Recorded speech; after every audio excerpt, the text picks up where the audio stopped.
Habari ya usiku. Tunaendeleaje watumishi wa Mungu? Naona ni Jumatatu ya tarehe 1 mwezi wa 12.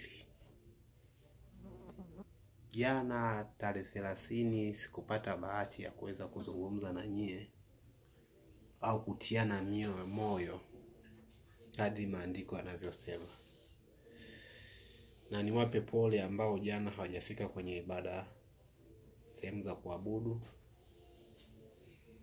Na pia niwape hongera wale waliofika sehemu makanisani, sehemu zao za kumwabudu Mungu, sio miungu. Leo tunajifunza somo moja linahusu upendo.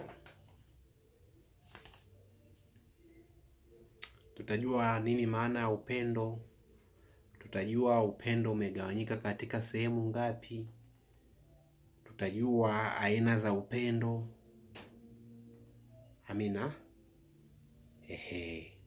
Sasa jambo la msingi ningependa labda ningewaelezea kwa ufupi kwamba nini maana ya upendo. Upendo, inasema upendo ni hisia kali ya mapenzi na shauku kwa mtu, kitu, wazo fulani. Pia upendo ni nguvu inayounganisha watu, inayojenga mahusiano na kuleta furaha. Hiyo ndo aina ya upendo. Hiyo ndio maana ya upendo. Kwa upendo, yani niseme ni hisia kali ambayo inatoka ndani ya moyo. Na ninaposema ndani ya moyo, yani sasa roho yenyewe iliyoko ndani ya nini, ya moyo. Huo ndo tunaoita upendo, yani upendo wenye uhalisia wa kutoka moyoni. Huo uwaga unabezi sana kwenye kitu fulani. Ni mtu anapenda kitu fulani. Unaona? Upendo huo unaweza ukaenda moja kwa moja kwenye hisia ya mtu, kwamba Amosi anampenda mtu fulani. Unaona? Kwa ndio maana ya upendo. Yani unaonyesha uhalisia wa kutoka ndani. Wapi? Ndani. Huo ndo upendo. Hatunaga upendo unaotoka kwenye macho ya kutazama. Hata kwenye mapenzi hatunaga upendo unaotoka kwenye macho ya kutazama tu, ila kitu kitoke ndani. Hiyo ndio maana ya upendo. Lakini naweza nikasema kwamba upendo umegawanyika kama sehemu 4. Sehemu 4 au 3. Niseme sehemu 4, ila zile sehemu 2 zinaendana, zinashabihiana. Unaona? Hapa kwanza kabisa kuna upendo wa kifamilia. Huo ni upendo. Kuna upendo wa kifamilia. Pili, kuna upendo wa kimapenzi. Amina. Alafu 3, kuna upendo wa kirafiki. Amina. 4, kuna upendo wa kimungu. Sasa nimetaja aina za upendo. Sasa aina 2 hizi, upendo wa kirafiki na upendo wa kimungu, vinaweza vikashabihiana. Kwa sababu gani naweza kusema vinaweza kushabihiana? Kwanza, Mungu ni rafiki yetu sisi, na sisi ni rafiki wa Mungu ambao tayari tumeshaijua kweli ya Mungu. Yani mtu yoyote ambaye ni rafiki wa Mungu ni mtu yule ambaye tayari ameshaijua kweli. Lakini wakati Yesu Kristo anateswa msalabani, hakujali mtu ambaye tayari ashajua ukweli wa Mungu. Yeye alionyesha upendo kwa watu wote. Lengo na madhumuni ni kwamba kuwatoa katika giza waingie katika nuru. Kwa upendo wa Mungu hauna nini? Hauna masharti. Ni upendo wa dhati, haubagui. Ila upendo wa kirafiki ile ya tatu inaweza kubagua, kwa sababu mimi nachagua kwamba mtu fulani ndio rafiki yangu, mtu fulani ndio mshauri wangu. Unaona unavyobagua? Lakini upendo wa Mungu haubagui. Upendo wa Mungu unajikita kwa mtu yoyote, ili maana kwamba amuokoe, amtoe katika giza, amlete katika mwanga. Na ndio maana Yesu Kristo wakati anapaa anaenda mbinguni, aliacha maagizo kwa wanafunzi kwamba enendeni duniani mkawafanye watu wangu, mataifa kuwa watu wangu, na mkiwabatiza katika jina la Baba na la Mwana na Roho Mtakatifu. Kwa alitoa hayo masharti kwa wanafunzi kwamba wasiende kubagua kwamba huyu ni wa shetani wanani, imradi wote wakusanywe wawe sehemu moja na waonyeshe upendo ulio wa dhati. Amina. Kwa upendo wa Mungu hauna masharti. Hapa tuongelee upendo wa Mungu. Kuhusu upendo wa kimapenzi na upendo wa kifamilia, najua haya ni hapa duniani. Lakini upendo wa Mungu tunaangalia Yesu Kristo mwenyewe alivyojitoa msalabani na kuonyesha upendo wa dhati kwa wanadamu. Sasa je, wewe ni nani ikiwa unaishi katika ulimwengu huu? Ikiwa unapambana katika ulimwengu, uonyeshe upendo wa Mungu ambao Yesu Kristo alituachilia kwa ajili ya kuonyesha kama ndiyo mfano kwa watu wengine.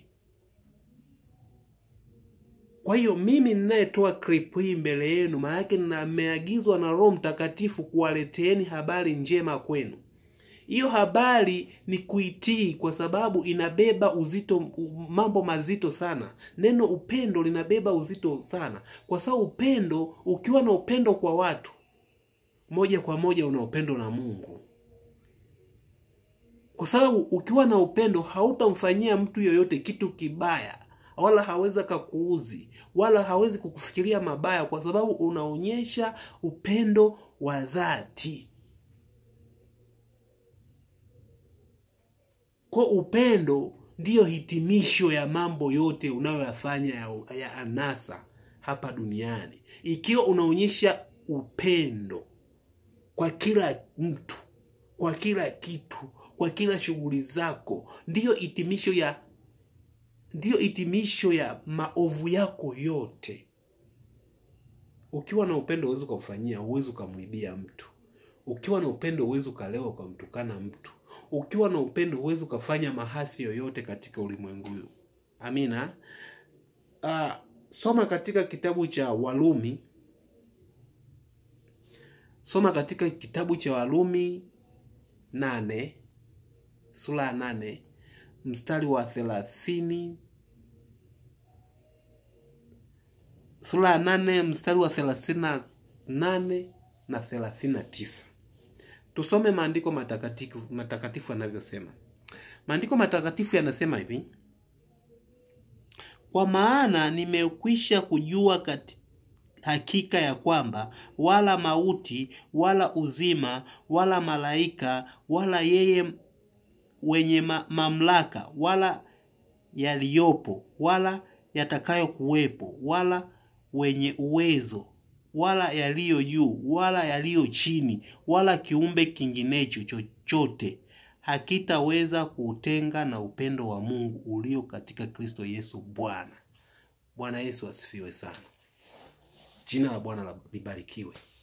Kwa orodha yote ambayo imeorozeshwa, hakuna kitu chochote kitakacho utenga na upendo wa Bwana Yesu Kristo. Kwa hiyo inaonyesha kwamba Yesu Kristo kufa kwake msalabani kulionyesha upendo wa dhahiri kabisa.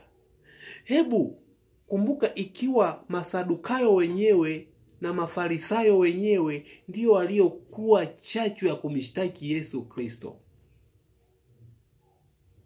Lakini kwenye kifo chake Yesu Kristo akasema, Mungu wangu, wasamehe hawa watu maana hawajui walitendalo. Kupigwa kwake kote mijeredi, kufanywa alivyodhihaikiwa. Kwa hiyo bado Yesu Kristo mwenyewe alikuwa anawaombea ninyi watenda dhambi. Kwa hata mtu, ndo maana hata kwenye maandiko matakatifu anakuambia, anayekupiga shavu la kuume basi mgeuzie na la kulia. Hiyo inaonyesha kwamba usilipize kisasi. Inaonyesha kwamba upendo unaokuwa ndani yako. Kwa mtu akikufanyia jambo lolote usimshtumu. We muombee tu rehema na kumuombea kwa Mwenyezi Mungu. Mungu mwenyewe ndiye atakaye kulipa. Kwa hiyo mtu atakayefikiria nini maana ya upendo na akajua maana yake, nawaambia dhahiri, upendo wa mtu unatoka ndani ya moyo wake. Hautoki kwenye macho ya kawaida. Kwa sababu Amosi amefanikiwa kiasi fulani, basi nijipendekeze kwa Amosi, niangalie nionekane kama nampenda kwa sababu amefanikiwa kitu fulani au amepiga hatua fulani. No. Upendo wa mtu unatoka ndani. Na ndio maana wanakuambia ni vigumu sana kupata rafiki wa kweli. Rafiki wa kweli huwezi ukampata, ila rafiki wa kweli ni Mungu tu, ikiwa utamuheshimu na kutenda yale anayokufundisha, ndio rafiki wa kweli. Ndugu zangu, hapa duniani nawaambia hakuna rafiki wa kweli. Ikiwa labda utapata rafiki wa kweli, hakikishe Mungu amekuongoza katika ulimwengu wa kiroho. Na huyo rafiki yako awe naye anaongozwa na Roho Mtakatifu. Hapo utapata rafiki wa kweli. Mungu ni upendo. Mungu anatupenda. Tuombe. Baba, katika jina lako takatifu, ninasema asante Mungu kwa kujidhihirisha usiku huu.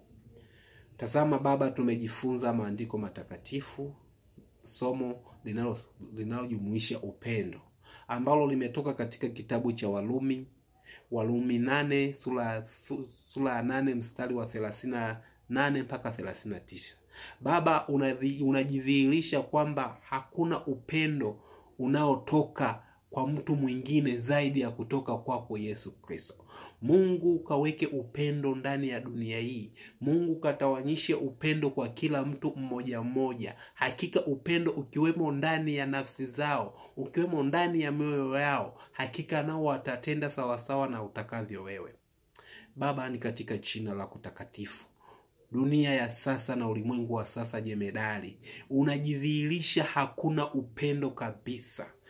Weka malaika wako, watutuma Roho Mtakatifu akanene sawasawa na watu wako, wakaoneshe upendo wa dhati kwako, wakaoneshe upendo wao kwa wao, na wala wasionyeshe upendo wa kimapenzi ambao ni anasa za dunia hii. Baba, ni katika jina lako takatifu naenda sawasawa na mapenzi yako, kadri Roho Mtakatifu alivyoniongoza, ni katika jina lako takatifu. Amen. Amina. Muwe na usiku mwema. Vile vile nilisahau kujitambulishwa, naitwa Amos Clement Dunia, ni mwinjilisti kutoka kanisa la TAG Betheli Mission Center liliopo Magamba kwa mchungaji Cleophas Kamfwa. Na wakaribisha sana katika ibada pale.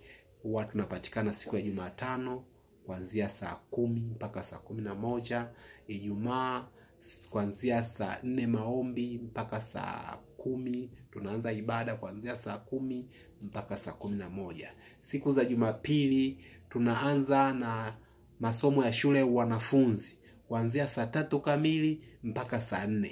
Ibada inaanza kuanzia saa 4 na kuendelea. Na Mungu awabariki.